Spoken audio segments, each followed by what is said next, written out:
Have you ever given so much to others that you forgot to save something for yourself? Have you ever looked at someone else's life and felt, somehow, that yours didn't quite measure up?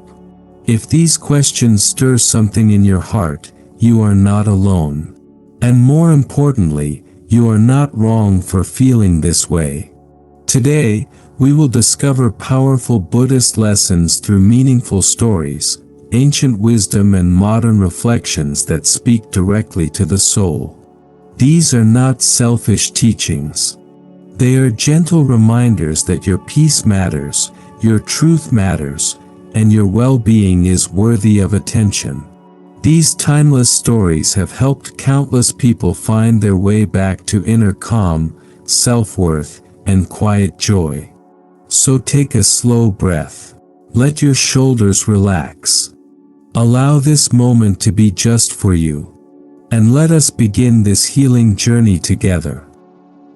Part 1. The Wisdom of Self-Honesty. Why your inner truth matters more than external approval. An ancient Buddhist story, the monk who tried to please everyone. Long ago, in a small village nestled in the hills of ancient India, there lived a young monk named Ananda. Ananda was kind-hearted and eager to help anyone who crossed his path. From his earliest days at the monastery, he believed deeply that being a good person meant putting others first in all things. Whenever someone in the village needed assistance, Ananda was there before they even finished asking.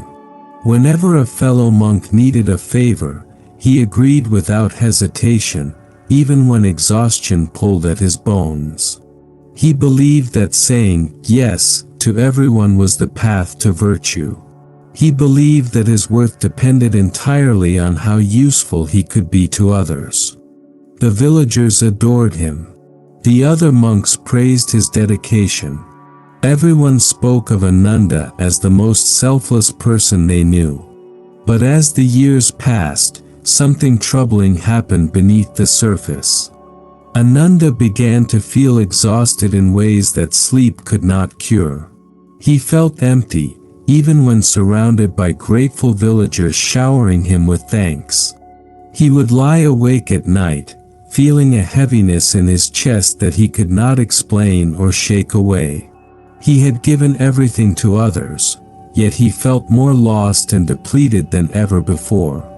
One evening, as the sun painted the sky in shades of gold and crimson, Ananda approached his teacher, an elderly monk with gentle eyes and a peaceful smile that seemed to hold the wisdom of centuries. "Master," Ananda said, his voice trembling with confusion, "I have tried so hard to make everyone happy. I have said yes to every request that came my way. I have put others before myself in all things, just as I was taught. Yet I feel no peace. My heart is heavy. What am I doing wrong?" The old monk did not answer immediately. He sat in contemplative silence for a long moment, allowing the question to settle like leaves falling to still water. Then, slowly, he picked up a simple clay water jug from beside him. "Ananda," he said softly, "tell me, if you pour water from this jug into every cup that is placed before you, what eventually happens?" Ananda lowered his eyes, beginning to understand. "The jug becomes empty, Master." The old monk nodded slowly, his eyes filled with compassion. "And when the jug is empty, can it give water to anyone else?" "No, Master. It cannot." The teacher set the jug down gently and looked at his student with the tenderness of one who had learned this lesson himself many years ago. "You have been pouring yourself out for others, hoping that their approval and gratitude would fill you back up. But external approval is like pouring water into a jug with a hole at the bottom. No matter how much praise you receive, it drains away quickly. The warmth fades, and you are left searching for more." He paused, letting the words sink deep. The only way to stay full is to first be honest with yourself, to acknowledge when you are tired, to recognize when you have reached your limit, to honor your own needs, not out of selfishness, but out of true wisdom. Ananda sat in silence as tears quietly fell down his cheeks. For the first time in his life, he understood the truth he had been avoiding. He had been so busy seeking approval from others that he had abandoned the one person who needed his honesty the most, himself. A modern reflection, Margaret's quiet awakening. Let us bring this ancient teaching into our present world. Margaret was 73 years old. She had spent her entire life caring for others with tireless devotion. She raised 4 children, often putting aside her own dreams so they could chase theirs. She supported her husband through decades of demanding work, always placing his needs before her own. She volunteered at her church every Sunday, organized community events, and never missed a single birthday or anniversary. Everyone called her the rock of the family. Everyone admired her endless strength. Everyone assumed she was perfectly happy. But one autumn afternoon, something shifted inside her. Margaret sat alone in her kitchen after hosting yet another family gathering. The dishes were piled in the sink. The chairs were pushed back from the table. The house was finally quiet. And in that stillness, something inside her cracked open. She was tired. Not just physically tired, though her body certainly ached, but tired in a deeper way that rest could not reach. Tired of always being the one who cooked, cleaned, and organized while others relaxed. Tired of always saying, "Of course I don't mind," when she desperately minded. Tired of swallowing her own needs so that everyone else could be comfortable. Tired of being invisible in her own life. Her daughter called that evening to thank her for the wonderful dinner. "Mom, you're amazing. I don't know how you do it all. You make everything look so easy." Margaret opened her mouth to say the usual thing, "Oh, it's nothing, dear. I love doing it." But this time, something different came out. "Actually," she said quietly, surprising even herself, "I'm very tired. I think I need to rest more. I can't keep doing everything the way I used to." There was a pause on the other end of the line. Margaret's heart pounded in her chest.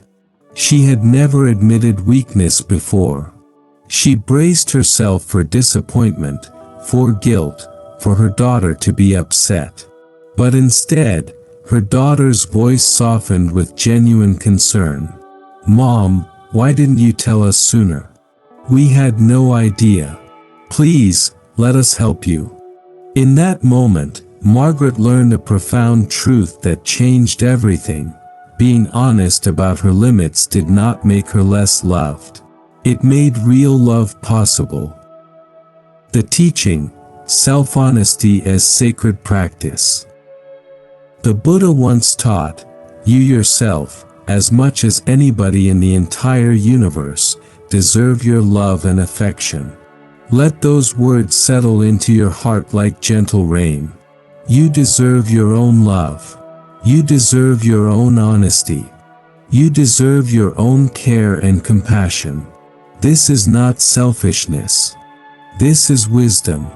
When we constantly seek approval from others while ignoring our own inner truth, we build our house on shifting sand. Every compliment, every thank you, every nod of appreciation feels good for a moment, but it does not last. The warmth fades quickly, and we find ourselves hungry again, searching for the next dose of validation. True peace does not come from outside. True peace comes from within. It comes from knowing yourself deeply, honoring yourself completely, being honest with yourself courageously, Ask yourself gently, without judgment, where in my life have I been saying yes when I truly mean no? What would it feel like to speak my truth with kindness, even if it disappoints someone? What parts of myself have I been hiding to gain approval?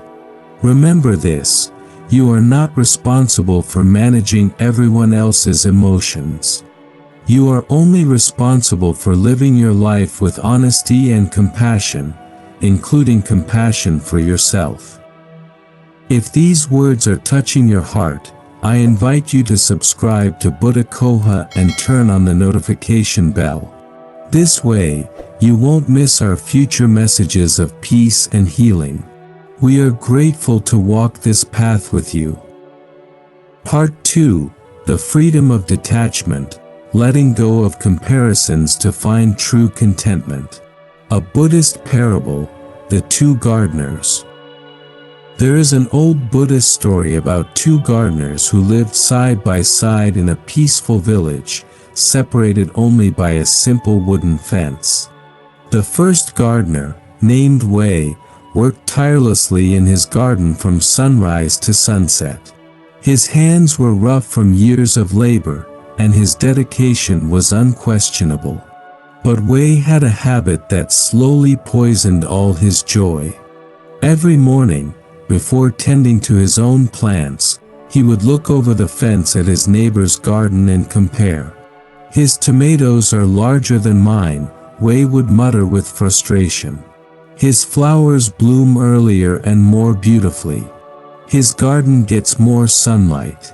It's simply not fair." No matter how beautiful Wei's own garden became, he could not enjoy it. His eyes were always fixed on what someone else had. His heart was always measuring, always calculating, always finding himself lacking. The second gardener, named Lin, also worked diligently in his garden. His labor was equally sincere, his hands equally calloused. But Lin rarely looked over the fence. Instead, he spent his mornings quietly observing his own plants with wonder and appreciation. He noticed how the morning dew sat on the leaves like tiny diamonds. He watched the slow, miraculous unfurling of a new bud. He felt deep gratitude for the simple miracle of growth happening right before his eyes. One day, a traveler passed through the village and stopped to admire both gardens. "These are both beautiful gardens," the traveler said with appreciation. "But tell me, which of you is the happier gardener?" Wei sighed heavily, his shoulders sagging with invisible weight. "I work so hard," he said bitterly, "harder than anyone I know. But I never feel satisfied. There is always something better somewhere else. No matter what I achieve, it never feels like enough." Lin smiled gently, his eyes peaceful and content. "I work with what I have been given," he said simply. "I do not need my garden to be the best in the village. I only need it to nourish me and bring me peace. And it does. Every single day, without fail." The traveler nodded with understanding. "Then you have discovered the secret that many spend their entire lives searching for. The garden that brings peace is not the one with the largest harvest. It is the one tended by a grateful heart." A modern reflection: Robert and the retirement party. Robert had worked for 42 years as an electrician. He took pride in his craft, in the homes he had wired safely, in the problems he had solved with his skilled hands. When he retired at 67, he felt genuinely proud of the life he had built. A modest but comfortable home. A loving wife who stood by him through everything. 2 children who grew up to be good, honest people. It wasn't glamorous, but it was real. It was his. And for a while, that was more than enough. But then Robert attended a retirement party for a former colleague named Frank. Frank had a larger house in a fancier neighborhood. He had a boat docked at the marina. He told stories of exotic vacations, cruises through the Mediterranean, winters in Florida. His grandchildren wore designer clothes and attended private schools. Everyone at the party seemed impressed. Everyone congratulated Frank on his successful life. Robert drove home that night feeling something he hadn't felt in years: shame.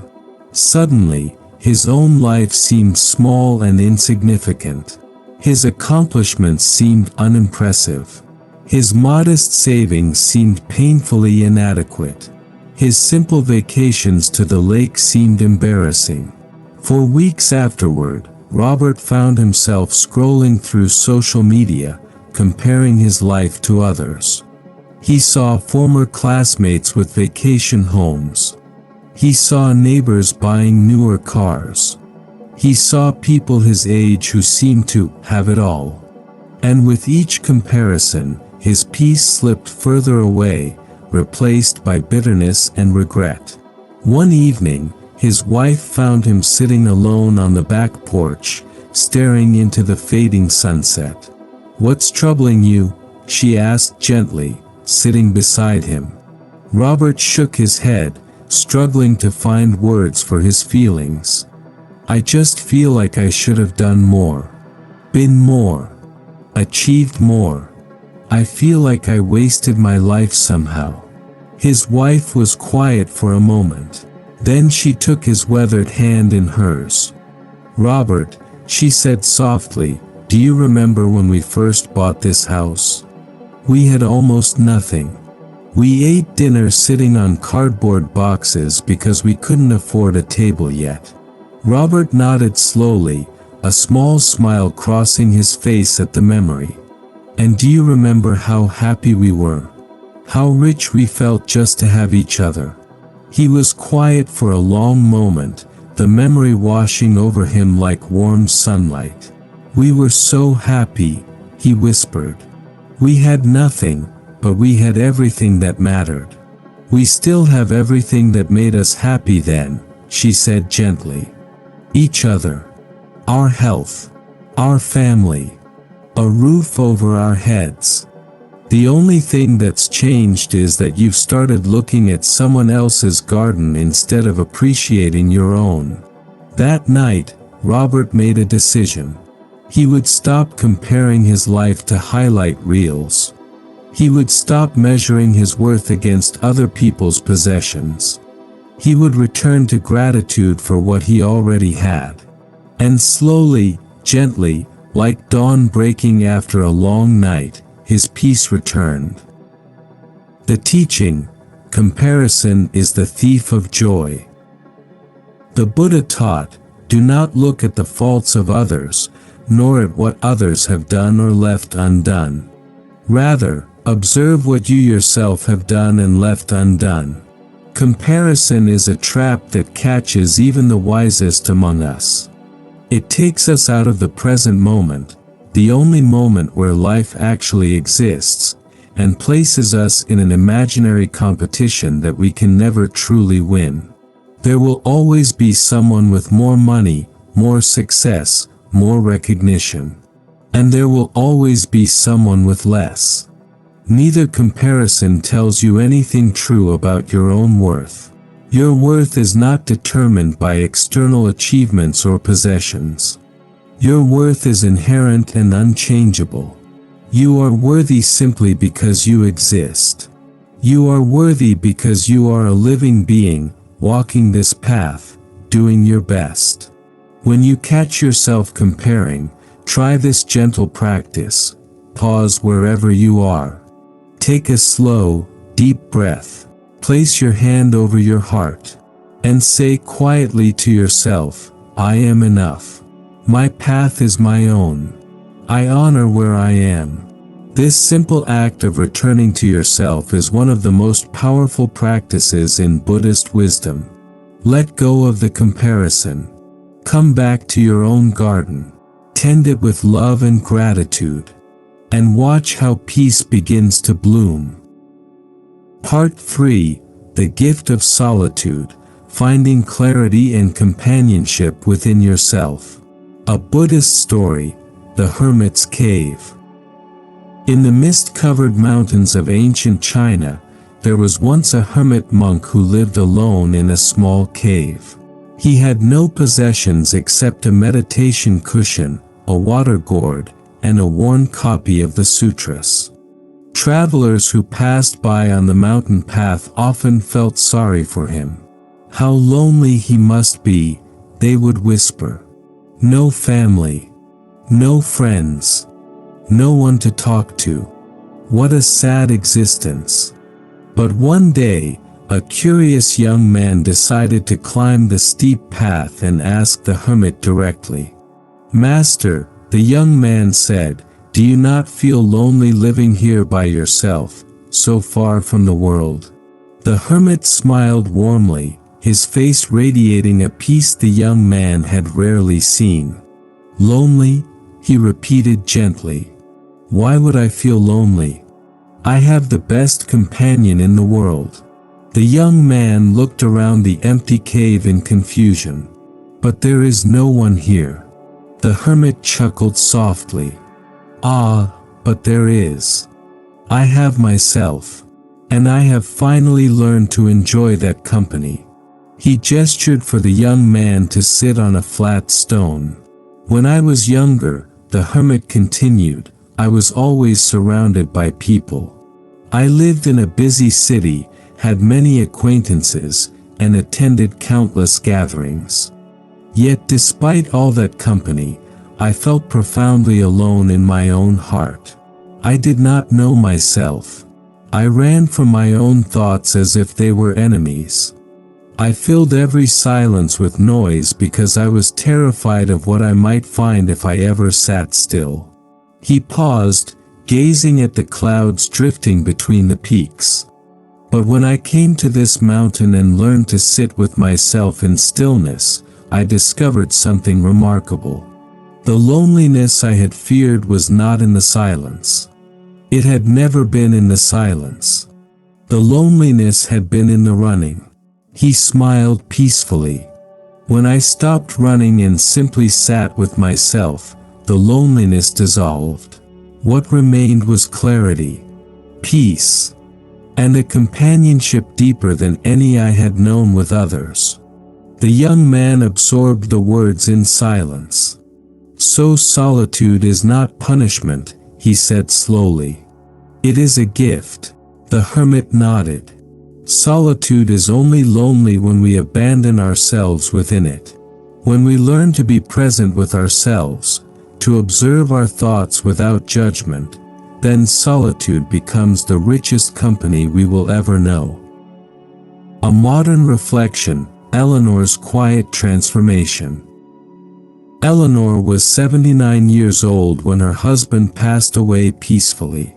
For 56 years, they had shared everything, every breakfast, every evening walk, every holiday, and ordinary Tuesday. And now, she was alone. At first, the silence was unbearable. It pressed against her like a physical weight. She would turn on the television the moment she woke, just to hear voices. She called her children multiple times a day, not because she had anything to say, but because she couldn't bear the quiet. Her friends encouraged her to stay busy. "Keep yourself occupied," they advised. "Don't sit around thinking too much." So Eleanor filled her days with activities. Senior center events, book clubs, lunch dates with acquaintances. But no matter how full her calendar became, the moment she returned home and closed the door, the loneliness rushed back in like a tide. One gray afternoon, exhausted from all the running, Eleanor simply stopped. She sat down in her favorite chair, the worn one by the window where the light came in soft and golden, and she did nothing. No television, no phone, no distraction, just herself and the silence. At first, it was uncomfortable. Her mind raced with worries. Her heart ached with grief. Every part of her wanted to escape. But she stayed. She breathed slowly. She let the feelings come without pushing them away. And something remarkable happened. Slowly, the silence changed. It was no longer empty and threatening. It was full of memories that brought comfort, full of love that hadn't disappeared, full of a quiet presence that she began to recognize as herself. In the weeks that followed, Eleanor continued this practice. Each day, she sat by the window for 20 minutes, doing nothing but being present. And gradually, she discovered something unexpected. She was not alone. She had herself. And that companionship was something no one could ever take away. The teaching, solitude as sacred stillness. The Buddha spent many years in solitude, meditating under the Bodhi tree, walking alone through forests. He taught, the mind is everything. What you think, you become. When we run from solitude, we are often running from our own minds. We are afraid of what we might find there, the regrets, the worries, the unresolved feelings. But Buddhist practice invites us to turn toward ourselves with compassion. Not to judge what we find. Not to fix or change immediately. Simply to observe. To witness. To be present. When we sit in stillness and allow our thoughts to arise without attachment, something shifts. We begin to see that we are not our thoughts. We are the awareness behind them. This awareness is peaceful by nature. This awareness is already whole. Try this simple practice. Find a quiet place. Close your eyes gently. Breathe slowly. And simply notice what is happening inside you. If thoughts come, let them come. If feelings arise, let them arise. You do not need to do anything about them. Just observe. Just be. This is the practice of being your own companion. And with time, you may discover what so many have discovered. Solitude is not loneliness. Solitude is clarity. Solitude is coming home. Closing, a gentle reminder for the journey ahead. Dear friend, if you have listened this far, I want to offer you something from my heart. The 3 lessons we have explored today are not tasks to accomplish. They are invitations. An invitation to be honest with yourself, even when it feels vulnerable. An invitation to let go of comparisons, even when the world pushes you to compete. An invitation to embrace solitude, even when silence feels unfamiliar. You do not need to master these teachings overnight. You do not need to be perfect. You only need to begin. One small step. One honest word. One quiet breath. The Buddha once said, peace comes from within. Do not seek it without. And also, you are your own refuge. There is no other refuge. These words remind you of the incredible resource that already lives within you. You have wisdom. You have strength. You have the capacity for deep, abiding peace. It has been there all along, waiting for you to come home. As we close this time together, I want to thank you for being here. In a world full of noise and distraction, you chose to slow down. You chose to listen. You chose to nourish your spirit. That is not a small thing. That is a beautiful act of self-care. If this message has brought you comfort, I warmly invite you to subscribe to Buddha Coha and become part of our community. Press the subscribe button and the notification bell so we can continue walking this path of peace together. Feel free to share this video with someone who might need these words today.